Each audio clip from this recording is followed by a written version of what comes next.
أعوذ بالله من الشيطان الرجيم. بسم الله الرحمن الرحيم. اقتربت الساعة وانشق القمر وإن يروا آية يعرضوا ويقولوا سحر مستمر وكذبوا واتبعوا أهواءهم وكل أمر مستقر ولقد جاءهم من الأنباء ما فيه مزدجر حكمة بالغة فما تغني النذر فتول عنهم يوم يدعو الداعي إلى شيء نكر خش عن أبصارهم يخرجون من الأجداث كأنهم جراد منتشر مهطعين إلى الداع يقول الكافرون هذا يوم عسر كذبت قبلهم قوم نوح فكذبوا عبدنا وقالوا مجنون وازدجر فدعا ربه أني مغلوب فانتصر ففتحنا أبواب السماء بماء منهمر وفجرنا الأرض عيونا فالتقى الماء على أمر قد قدر وحملناه على ذات ألواح ودسر تجري بأعيننا جزاء لمن كان كفر ولقد تركناها آية فهل من مدكر فكيف كان عذابي ونذر ولقد يسرنا القرآن للذكر فهل من مدكر كذبت عاد فكيف كان عذابي ونذر كذبت عاد فكيف كان عذابي ونذر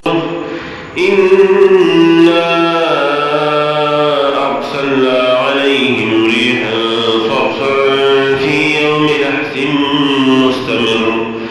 تنزع الناس كأنهم أعجاز نخل منقعر فكيف كان عذابي ونذر ولقد يسرنا القرآن للذكر فهل من مدكر كذبت ثمود بالنذر فقالوا أبشرا منا واحدا نتبعه إنا إذا لفي ضلال وسعر أو ألقي الذكر عليه من بيننا بل هو كذاب أشر سيعلمون غدا من الكذاب الأشر إنا مرسل الناقة فتنة لهم فارتقبهم واصطبر ونبئهم أن الماء قسمة بينهم كل شرب محتضر فنادوا صاحبهم فتعاطى فعقر فكيف كان عذابي ونذر إنا أرسلنا عليهم صيحة واحدة فكانوا كهشيم المهتضر ولقد يسرنا القرآن للذكر فهل من مدكر كذبت قوم لوط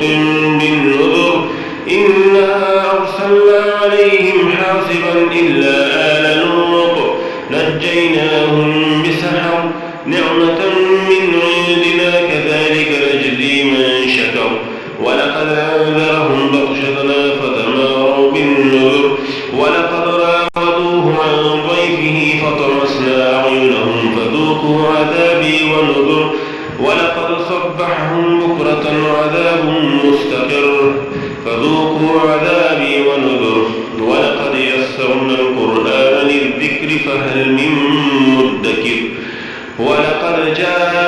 آل فرعون النذر كذبوا بآياتنا كلها فأخذناهم أخذ عزيز مقتدر أكفاركم خير من أولئكم أم لكم براءة في الزبر أم يقولون نحن جميع منتصر سيهزم الجمع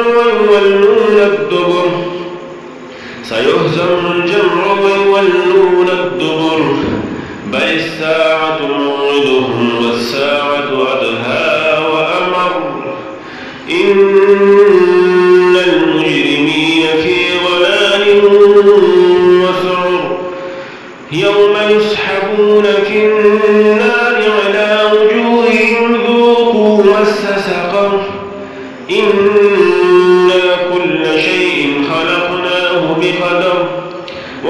أمرنا إلا واحدة